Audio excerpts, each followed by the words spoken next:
First, change background color to black. Now go to text and add text box. Type the text in text box. Increase the text size and place it centrally.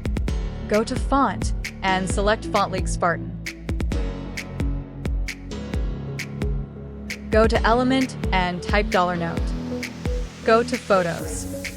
Select this one. Crop this image like me.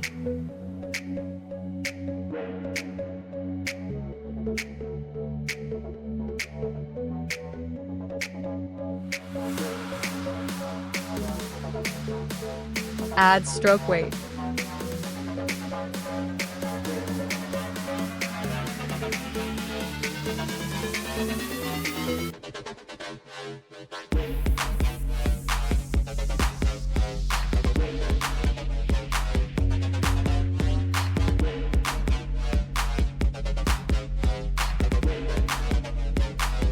And this is the final result. In this way, you can easily create this text effect.